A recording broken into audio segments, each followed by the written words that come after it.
Thank you, Mr. President. I take the floor to exercise India's right of reply in response to Pakistan's defense of terrorism. It is extraordinary that the state which protected Osama bin Laden and sheltered Mullah Omar should have the gumption to play the victim. By now, all Pakistan's neighbors are painfully familiar with these tactics of creating narratives based on distortions, deception, and deceit. This august assembly and the world beyond know that efforts at creating alternative facts do not change reality. Mr. President, in its short history, Pakistan has become a geography synonymous with terror. The quest for a land of pure has actually produced the land of pure terror.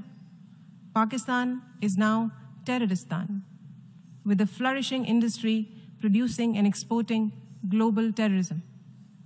Its current state can be gauged from the fact that Hafiz Mohammed Saeed, a leader of the United Nations designated terrorist organization, Lashkar-e-Taiba, is now sought to be legitimized as a leader of a political party. This is a country whose counterterrorism policy is to mainstream and upstream terrorists by either providing safe havens to global terror leaders in its military towns or protecting them with political careers.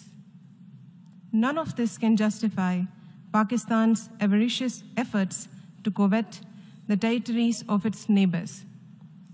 Insofar as India is concerned, Pakistan must understand that the state of Jammu and Kashmir is and will always remain an integral part of India. However much it scales up cross-border terrorism, it will never succeed in undermining India's territorial integrity. Mr. President, we also heard Pakistan complain about the consequences of its supposed counterterrorism efforts.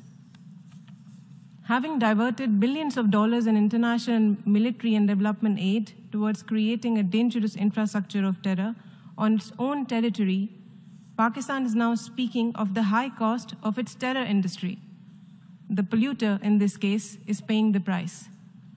Mr. President, even as terrorists thrive in Pakistan and roam its streets with impunity, we have heard it lecture about the protection of human rights in India. The world does not need lessons on democracy and human rights from a country whose situation is charitably described as a failed state. Mr. President, Terroristan is in fact a territory whose contribution to the globalization of terror is unparalleled. Pakistan can only be counseled to abandon a destructive worldview that has caused grief to the entire world. If it could be persuaded to demonstrate any commitment to civilization, order, and to peace, it may still find some acceptance in the Committee of Nations. I thank you, Mr. President.